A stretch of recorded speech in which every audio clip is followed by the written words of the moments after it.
Well, let's get going. Hopefully, a couple more people will jump on, but we're also recording this, so we will get We'll this out to post it. our church family there. So let me just open in prayer, and then we'll just kind of talk through what we're going to be going through for the night, and it'll be a great night. So let me pray.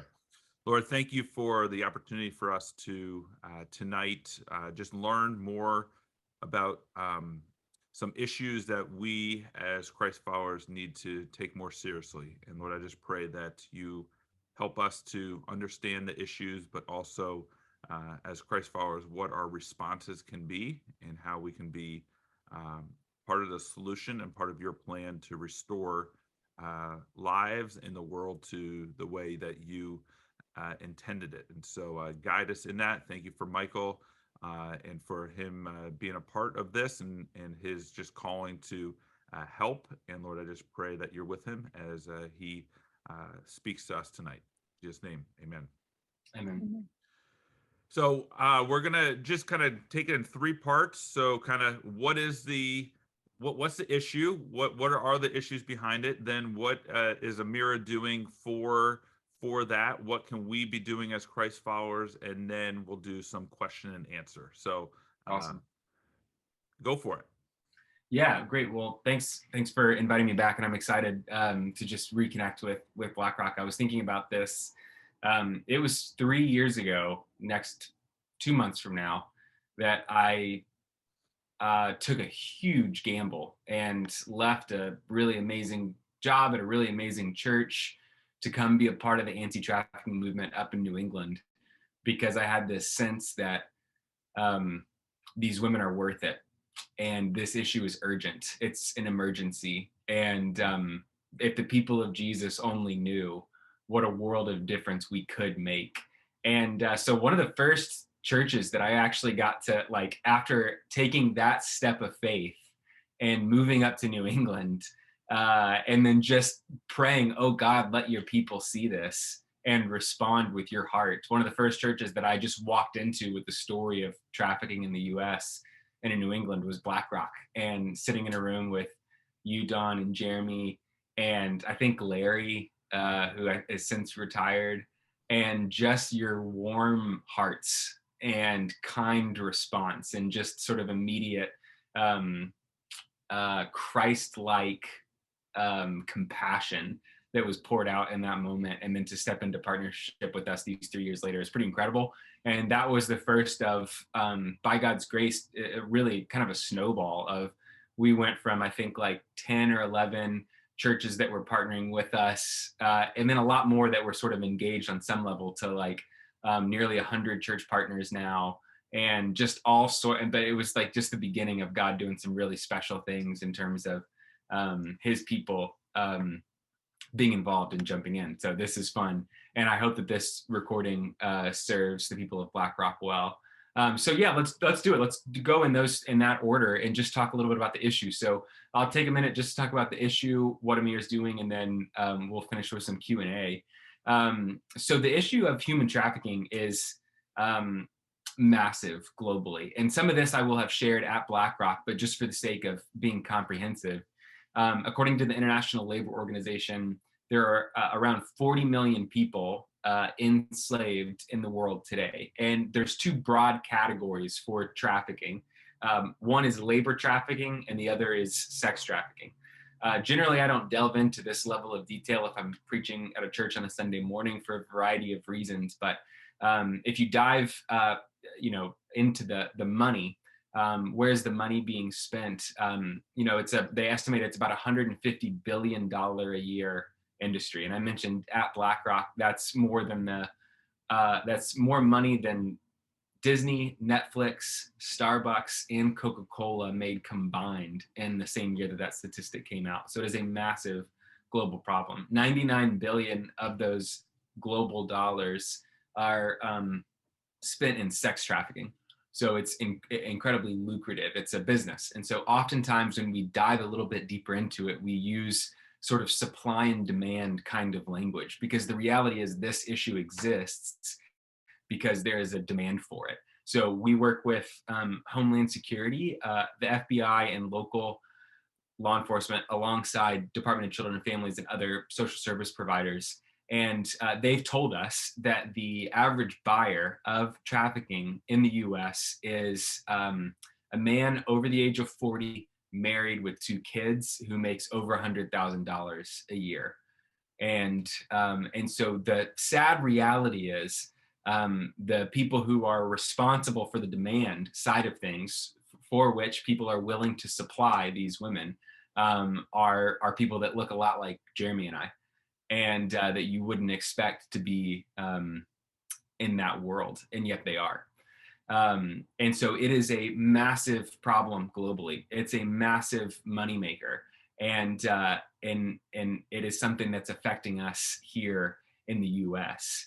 And so I want to dive a little bit into the kind of local side of things. What's happening in the United States? What does it look like here for us? But to do that, I actually want to let a survivor tell her story. So if I have the ability to share my screen, I will. I think you've given me the capacity to do that. And I want to just show, it's actually a news clipping. It's not an Amirah survivor, just because I wanted to show this reality that this isn't just happening within Amirah or within particular organizations. This is just a news story that a local news station actually in the Midwest picked up, just to give us kind of a scope of what's happening. So let me know if you guys can hear this. Are you seeing our homepage here? Yep. Okay. All right, Cameron, thank you. And tonight, a woman I'll pause for just a second. Can you guys hear the audio? Yes. from Sheboygan talks about sex trafficking. She says she was trafficked and got help at the right time, allowed her to escape. A warning here, some viewers might be alarmed by what you hear in this story. Here's NBC 26's Julietta Falk. Colleen Stratton is a wife, a mother, an advocate for survivors of sex trafficking. Looking at her now, you wouldn't know she was a victim herself, but she says it all started at the tender age of 5 when she was sexually abused. I know that 2 things really took root in me, and that was shame and fear. And it really changed me and changed the course of my life forever. She says her life turned into trying to cope with the pain, keeping it a secret. So that led me down a really dark path. And at the age of 7, I began cutting myself, and just as a way of trying to take that pain that was on the inside and move it to the outside. she turned to using drugs and alcohol at age 11. And as the addiction kind of progressed, my life just became more and more out of control and spiraled. In her early 20s, her parents told her they feared for her life. By then, I was overdosing on a regular basis. She says they told her they found a treatment center in Florida and put her on a plane with some money. Instead of going to the treatment center, she went to the beach and used some of the money to get a hotel room.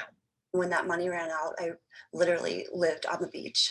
One day I was standing outside of a liquor store and I had just stolen a bottle of liquor. When I was sick, withdrawing from drugs and alcohol. And this man came up to me and he said, "Are you doing all right?" She says anyone who would have taken a look at her would know she was not okay. And he said, "Well, I have a place that you can stay. I have a bunch of people living with me and I can help you get back on your feet." So she went with him.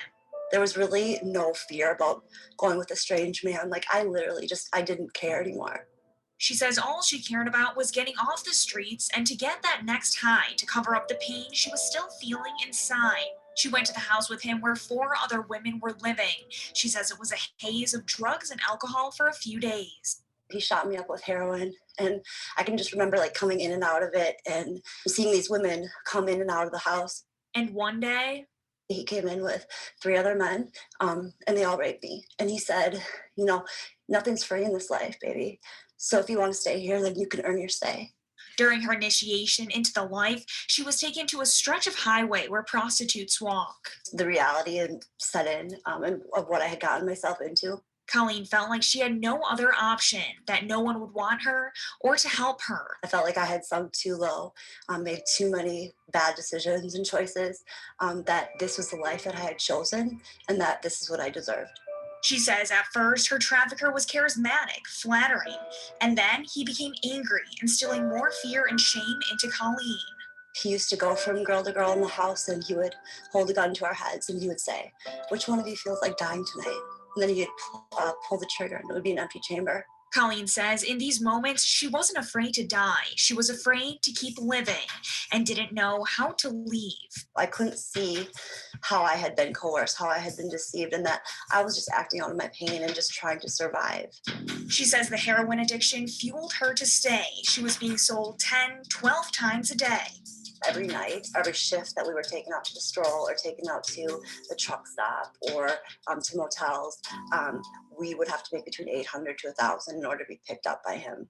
And so if we didn't make that quota, either we would not be picked up, we would be left out there, or he'd pick us up, but we'd have a punishment at home waiting for us. Finally, one day she was all alone in the house, filled with cockroaches and broken bottles. I was on the floor and I had just gotten a really bad beating.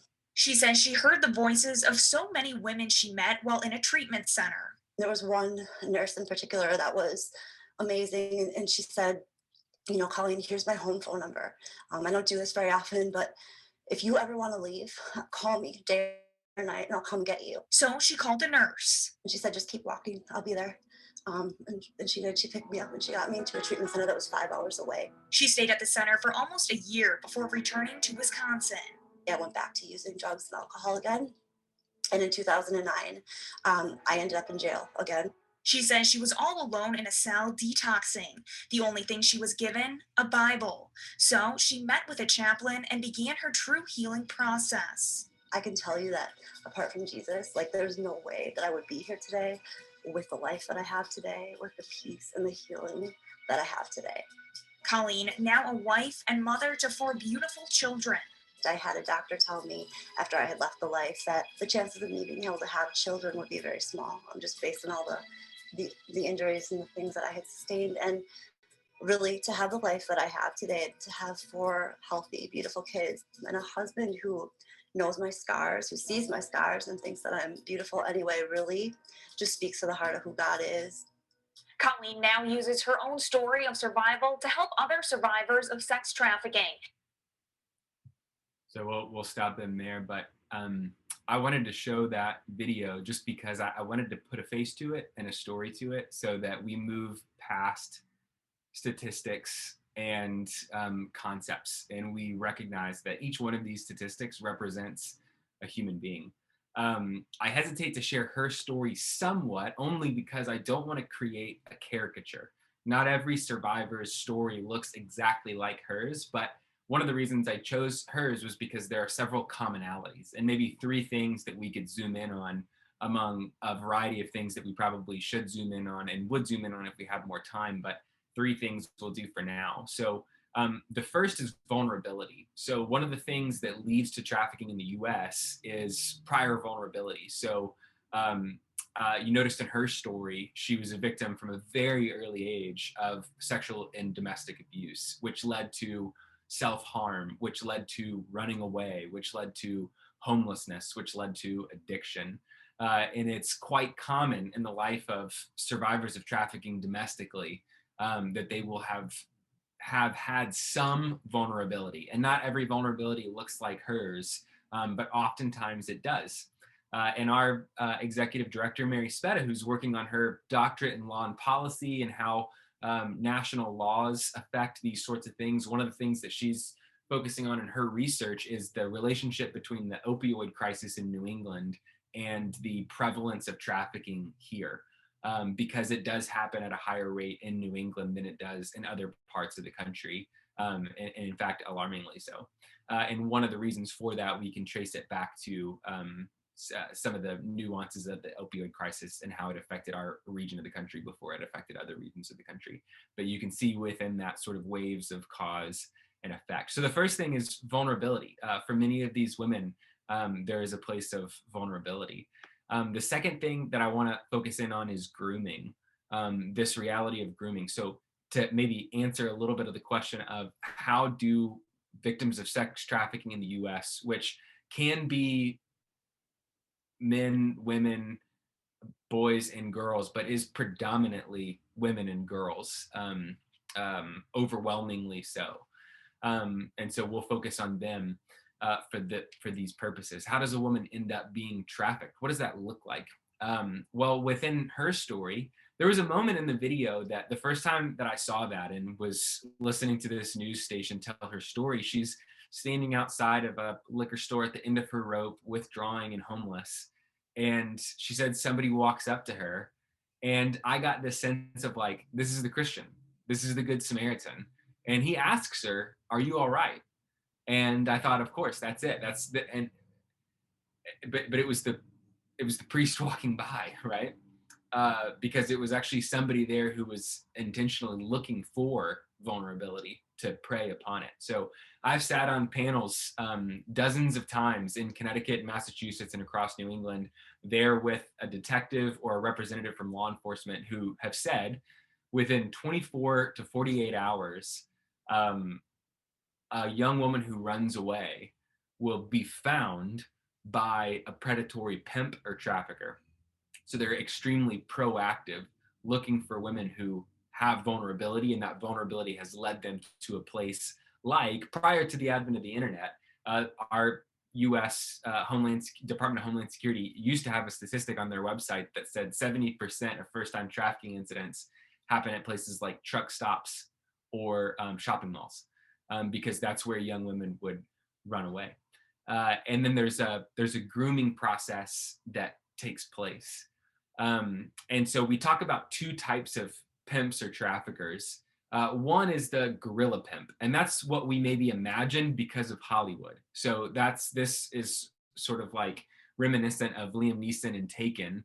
And the reality is this sort of thing does happen. It's just a lot more rare than we tend to assume that it is. I sat in a room in New Canaan, Connecticut. Myself and another Amirah representative were the only two non-law enforcement in the room. There was CIA, FBI, and local law enforcement from the tri-state area all asking the question, how do we combat this issue better from a law enforcement perspective in our area? And the keynote speaker at that event was a woman who'd been trafficked into the United States from Indonesia. She graduated college at 18, began working for the Indonesian IRS. She was really brilliant. She was married and had a daughter, and then was widowed, and wasn't making enough money to take care of her daughter. And so she applied for a job in the hospitality industry, or in finance, in the finance sector of the hospitality industry in the US. And it was a trafficking scam. So she came to the US to attempt to make some money to build a better life, and in her words, live the American dream, so that she could go then back and get her daughter and bring her over. And instead, she was picked up at the airport and taken to a hotel, and at gunpoint, her trafficking story began and lasted for over 2 years. She said she was terrified to try to escape because her parents are elderly, and she didn't want her daughter to be an orphan. Eventually, she did jump out of a 2-story window, and she ran to the police to tell her story. And she actually served as a crucial witness to prosecute several traffickers close by. And yet, the really tragic kind of part of her story, and we'll circle back to this in a minute, is she was homeless for 2 years after that, because she had never abused drugs or alcohol in her life. But like the woman whose story we just watched, she said night one, she was shot up with heroin. She was always, or in the beginning, forcibly given drugs and alcohol. And then eventually, she said, we just took them to numb ourselves to the horrors that we were facing day to day. And this is, again, hard to believe, but all happening here within the United States. Until somebody came along, found her, and then helped her into a program like Amirah's, where she was able to get a fresh start. And now she actually leads one of the largest nonprofits in New York City around this issue. So she's still bright, still capable, but she just needed some help along the way. So the second thing that I wanted us to look at is grooming. So we're looking at the two kind of types of pimps or traffickers, and one, that's the guerrilla type. And that's kind of what we imagine, like scam, gunpoint, taken to a hotel. That does happen, but very rare. More often than not, what happens in the US is what we call a Romeo pimp or trafficker. Somebody who comes in and presents himself as a romantic solution, just like this guy seems to have done to a degree. Hey, how are you doing? Are you all right? I notice you're cold. I notice you're homeless. I notice you may want a bed to sleep in, or a hot shower, or I can provide you all those things. and follows a carefully scripted grooming pattern so that this young woman who may be 13, 14, maybe 19, 20, maybe 21, 22, thinks that this is somebody that legitimately cares for her, and feelings then get involved. And then generally what happens over the course of time is similar to what happened in Colleen's story. Hey, nothing comes for free. If you want to help pay for all this that you've been using, you've got to sleep with these people. And then from there, it becomes increasingly more hostile and violent, as we saw in her story. And so those are the two sorts of ways that women end up getting trafficked in the US, generally speaking. So there's usually a vulnerability, and then there's usually a grooming process that involves preying on that vulnerability, drugs, romance, and then eventual violence. And then the third thing that I want us to look at is recidivism. And so this is something that's really common, that women will go into trafficking, and then, like my friend's story that I just told from Indonesia, will have a chance to escape. Or like Colleen, whose story that we just looked at, somebody gave her a cell phone number and said, meet me if you can get away and I'll pick you up and take you to rehab. And she did. And yet in Colleen's story, she fell back into drugs and alcohol in a position of vulnerability, which puts you right back in a space to end up getting trafficked again. And that happens extremely frequently. And so that is where Amirah comes in. And this is where we'll sort of transition from the scope of the problem globally and locally to what's happening in the life of Amirah, and what are we doing to help combat this problem. So with that, let me share my screen again. I'm going to go back. And we'll see if I can navigate this. But I want to look at a couple other things here really quickly. And the first is, I don't know if you guys are seeing this. Are you seeing this heat map here? So this is from Polaris. They operate the National Human Trafficking Hotline.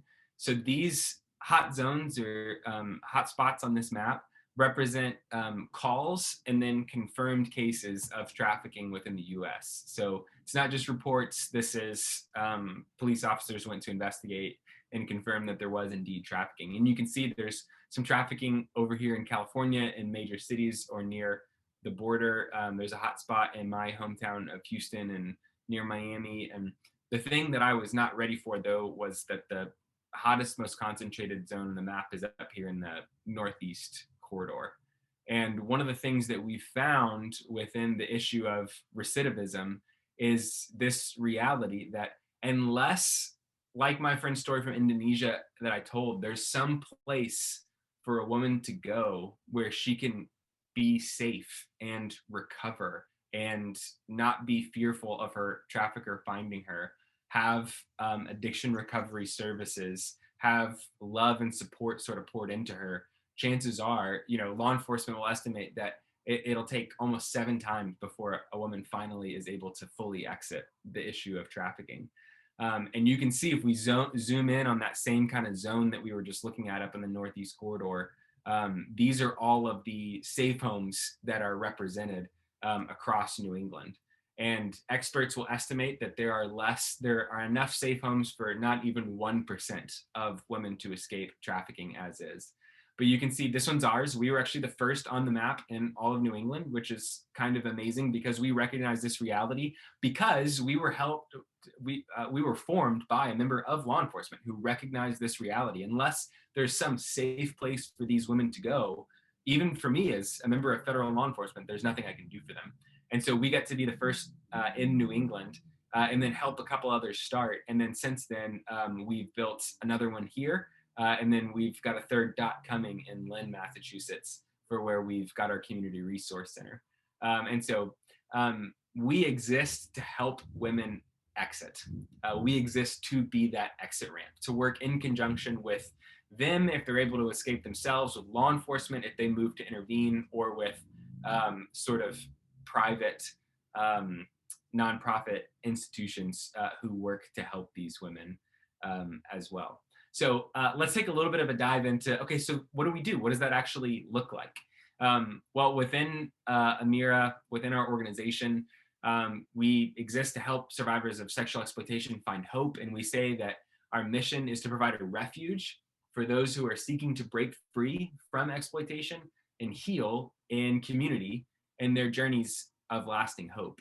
And the way we do it is sort of threefold.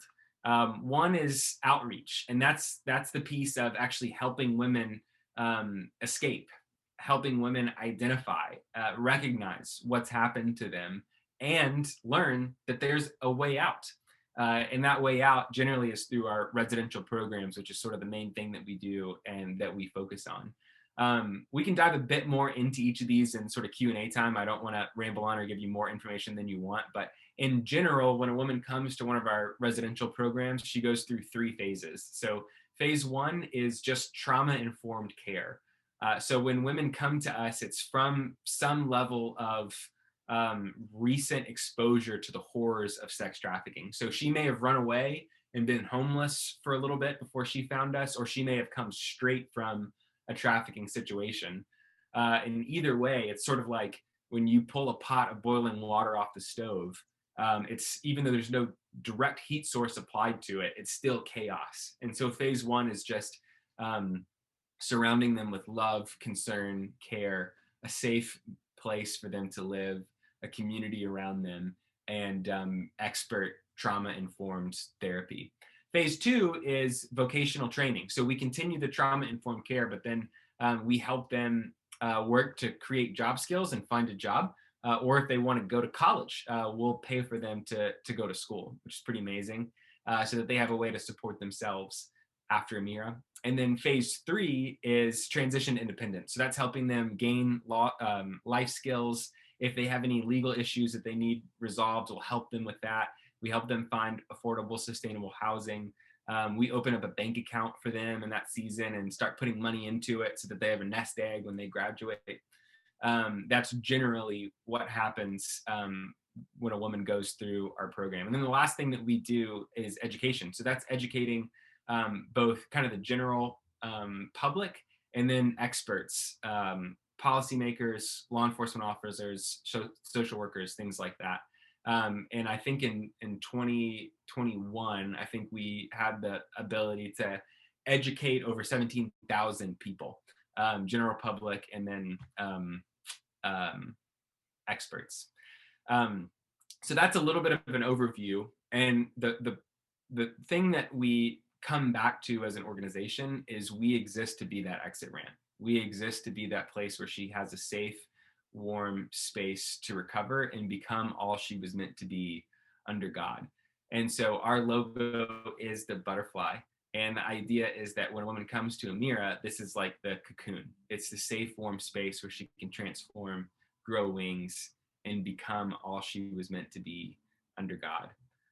So we've just produced this video that gives us a little bit of a window into who we are and how we work with churches and why that matters. So we'll jump to that and then we'll close out.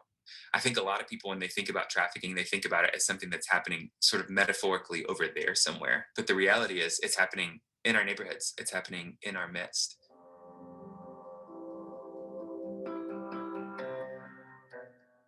There's a high likelihood that we're driving past somebody who's been trafficked, exploited, or is trapped in a cycle of exploitation on our way to work and on our way to worship. The cycle of exploitation usually starts out with some type of vulnerability or a power imbalance. When you are commodified and objectified and treated like a product for so long, your identity becomes something entirely different. And a lot of times you forget who you are as a person and that there is more to life than this. And the process of exiting that then can feel impossible.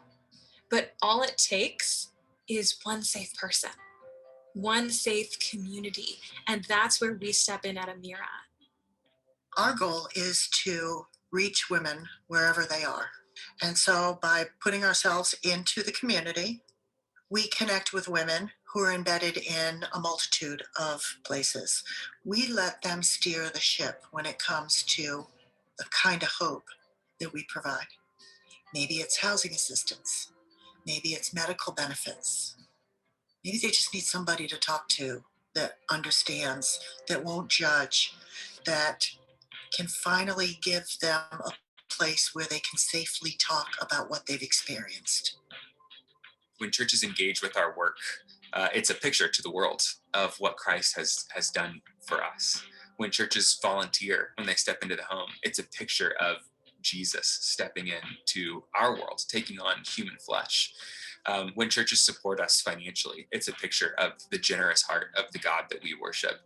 And with an organization like Amirah, we have an opportunity to lean in and to be a part of the solution, to be a transformative agent in our communities. The women who come to Amirah are really the champions of their own stories. They are resilient, passionate, and glorious, Courageous, valued, brilliant, ambitious, precious, determined. kind. They are the most amazing women that I can truly say that I've come across. And Amirah is always that one to give every woman a second chance. And it is the most beautiful thing when you start to believe in yourself and when you have hope that lives within you.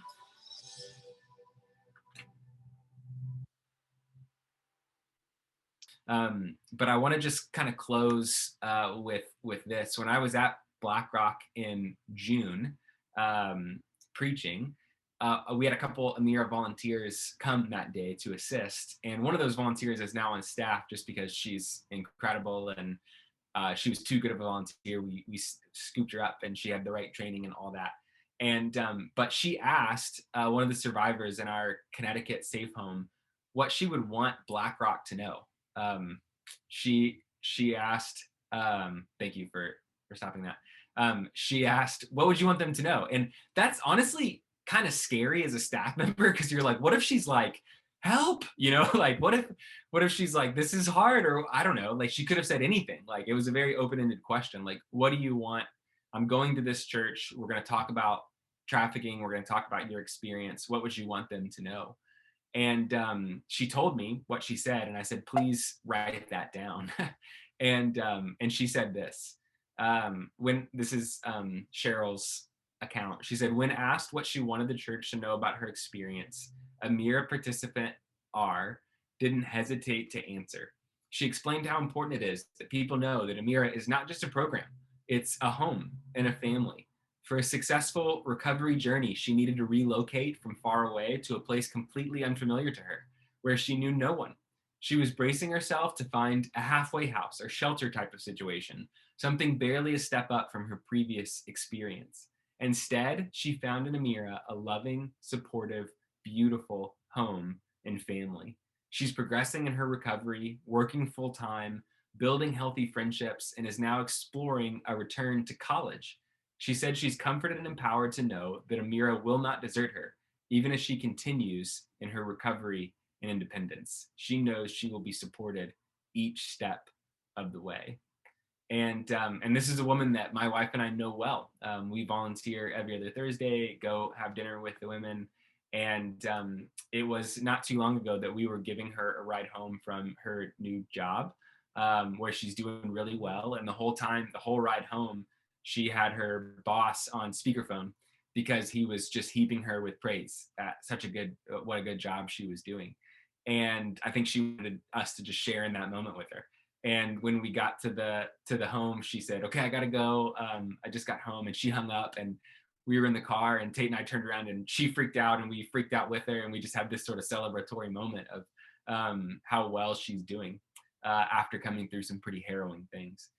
She came to us at 19, and we're just so grateful for where she is in her life now.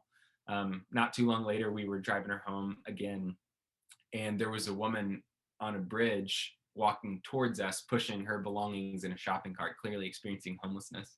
And when we met this woman, R, she was a young woman who had just run away. And when she came to us, she had been homeless for a couple of nights, and all she had was a kind of small t-shirt and a pair of short shorts, and it was getting cold. That was it. That was all she had at all as a human being. And I just got this lump in my throat as we were driving, because I just thought that's her absolute best case scenario, is that woman in a few years, if it hadn't been for Amirah. And now here she is with a bank account and a full-time job. And she just interviewed 2 weeks ago with an attorney's office. She wants to be a legal assistant, and it's just incredible, just remarkable to watch. And so I say all that to say, just to give you kind of broad strokes overview, and then zoom in a little bit and give you some more windows into what's happening in the life of the women that we serve. So I know I've said a lot, and I know this is all quite heavy. And so you can take a minute and just kind of breathe and settle. And then if anyone has any questions, would be happy to answer. So Michael, I know I would encourage everyone who's watching this to donate to Amirah. That's probably a great way for us to serve. But what are other ways that people can be involved, more than just now aware, but have some action in their life towards this? Yeah, that's a great question. So I would say, yeah, 3 things. 1, you said donate, become a Hope partner. That's great. That's huge for us.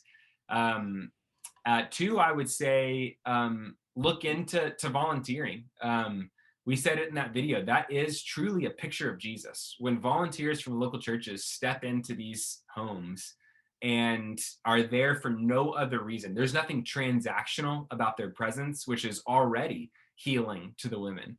But they have no other agenda than just to love and support them. That is a picture of the incarnate Christ, Emmanuel, God with us, coming into our very space. There's something really sweet and special about that. And so I would say, anytime BlackRock decides, hey, we're going to do a service project at Amirah or something, jump on that and come and see the amazing thing that God is doing.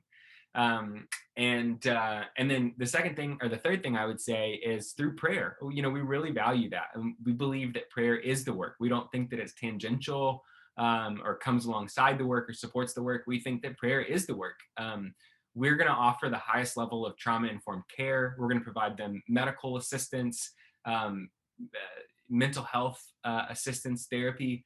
But we know that there are certain things that can't be fixed with therapy because they've been through some issues of real spiritual darkness. And so we are asking that our churches that partner with us would be regularly praying for spiritual breakthroughs for these women, that the Lord himself would meet them. And we saw a little bit of that in Colleen's story. And when she met Christ, that was a turning point. She had a transformed heart that transformed her life. And we want to surround these people with the love of Jesus. And so pray for them. Everyone on staff at Amirah is a follower of Christ, a committed disciple of Jesus. And we're constantly asking that the Lord would provide opportunities to share what is the motivation for our work and means so much to us. We're very, very careful about that because they've had so much sort of forced on them and much coercion in their lives, and we don't want anything to reek of that. But if they ask questions, we've got answers. And so pray for those opportunities. And so I would say that's a great place to start, prayer, volunteering, giving. And then there's a lot to do beyond that. There's so much to do in the world of advocacy.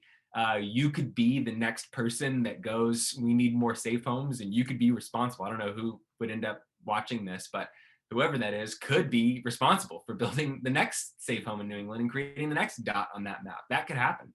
And so a lot to do beyond that, but those are great places to start. Awesome. Carol, you have a question? Yeah. Can you hear me? Yep. Yes. Hi, Carol.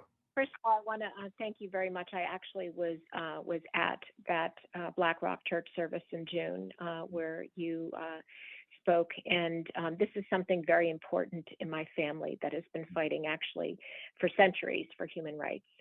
And I have 2 questions. First, if you would send me any contacts you have in the Raleigh, North Carolina area for Amirah, because my niece and her husband, who are high-level federal prosecutors, this is their most passionate charity type since they met at Virginia law.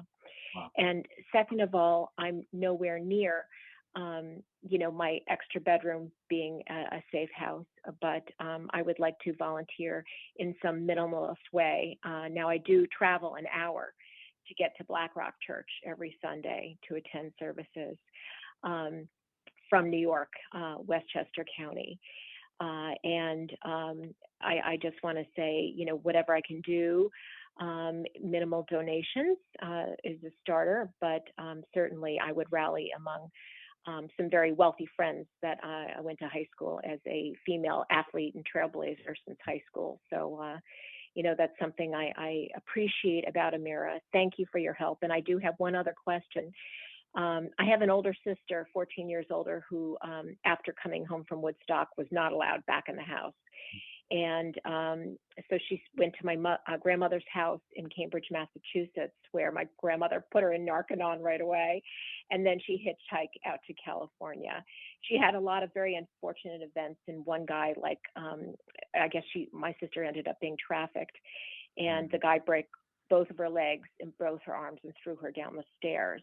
And she woke up in, I guess, this Catholic nunnery, and Our Lady of Guadalupe was like on the wall in front of her when she opened her eyes, and she was, of course, had received medical attention. But I wanted to ask, since my sister did mention, do any of these traffickers come back and seek out these girls? Yeah, those are or great. see them there and try to take them back? Yeah, let me make sure that I've got each of those so I answer them. So the first is about volunteering, and then At the very minimum level. Yeah, and then connections in Raleigh. Connections, and then the third one is actually a question just generally. Yeah. My sister had mentioned that this guy and his cohorts tried to, get her back, find her and get her back. Yeah, no, those are great questions. So I would say on the volunteering piece, there are some things that you can do from a distance. You are going to be pretty far from the home, but I know Black Rock and Amirah are working on putting a service project on the calendar, and I don't think that we've communicated this to Black Rock yet, but I think that's going to be, we're going to propose a September date. And so be on the lookout for that. Maybe you could drive to Black Rock and then journey with the crew from there. Or something to come to Amirah. That could be a great way to step into the home and the program. And then Raleigh will connect offline on that. I'll find a way to grab your information and communicate that with you. If we have any there, I'll have to look into that. And then the third one is, do the traffickers go looking for the women? So the answer is, so if the question is, does that happen? The answer is absolutely yes. Does that always happen? No. It's a supply and demand. And so what's the easiest sort of way to accrue a new woman? That's the question that the pimps and traffickers are asking. They would prefer it be a woman that they've trafficked previously, because there is a long psychological, physical coercion sort of process that takes place. And so for that reason, our homes are extremely safe and secure.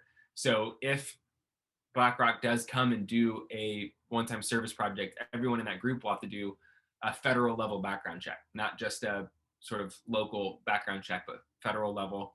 And then there'll be signed NDAs. We don't communicate the address to anyone unless they've gone through those couple of steps first. And for regular volunteers, there's an extensive training process involved. There are only a couple of local police officers in the town that the safe home resides in, any of ours, that actually know that it's a safe home. But there are a couple that we really trust and work with that are sort of keeping track of what we're up to. And so because we know that that does happen, we are very, very secure about our location and the women. We also never use their names. You'll notice I will have called the survivor that I was talking about tonight just by an initial. And so we're very careful to preserve their identities. Also, separately, my nephew is the chief of police in Mesquite, Texas. Okay. That is south and east of Dallas, and he's a solid guy. And that's not the best area, but I'm glad for your transparency. This is a tough question, and I'll do what I can at my level. I live in the Scarsdale, Bronxville area of New York, over the Connecticut border. But again, thank you so very much. I actually myself came out of a relationship that I have some questions about, but I'm in therapy now, so I'm dealing with it appropriately and not making potentially presumptions, but I'm getting involved but for the sake of God, being a single mom 32 years and now an empty nester, that could have been me. So God bless you and thank you so much. Yeah. Well, thank you, Carol, for that vulnerability and for sharing and for your questions, and looking forward to connecting and helping to answer those further. Awesome. Any other questions?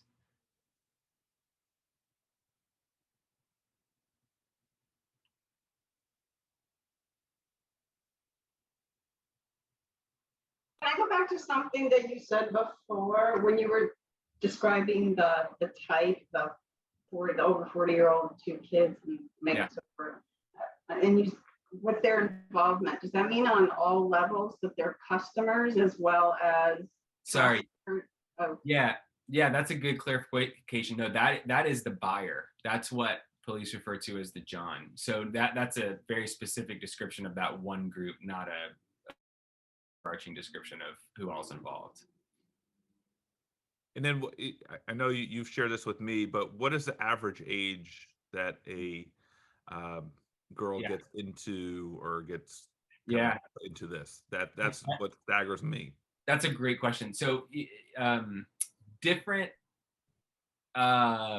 studies will find different answers, but it all ranges between like 12 and 16. I think it's pretty safe to say that like 13 or 14 is the average age. Yeah, and that's at the average age of a first-time victim. The majority of trafficking victims in the U.S. are in the age gap of like 18 to 24. But the average age of a first-time victim is quite young.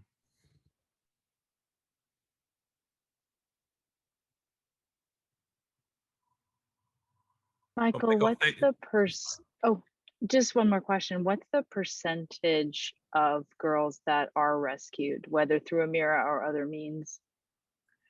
Yeah, that's the statistics that's the hardest to like reckon with. It's like less than 1%.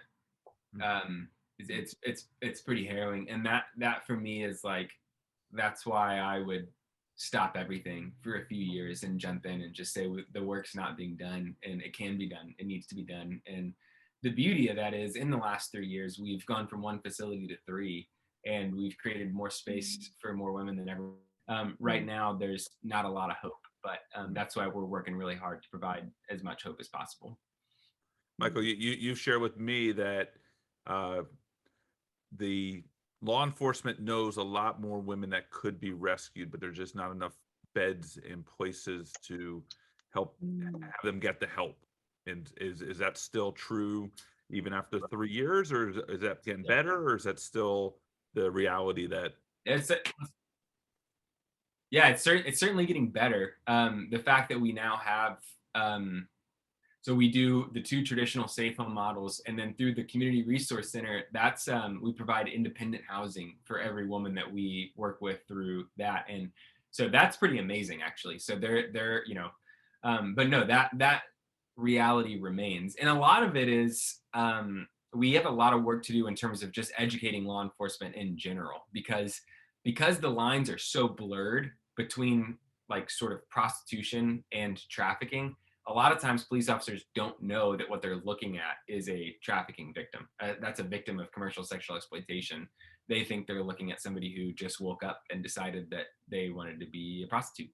And so we've got a lot of work to do to even help law enforcement understand what's happening out there, so that when they do find somebody who's a trafficking victim, they can take them to a place like Amirah where they can actually have safety and freedom and hope. But the other side of that is the event that I referred to earlier. There were probably 200 law enforcement officers from Connecticut, New York, and New Jersey in the room. And I mean, literally CIA, like one of the sessions was how to conduct interrogation, how to do that well. And so I've got that in my repertoire now.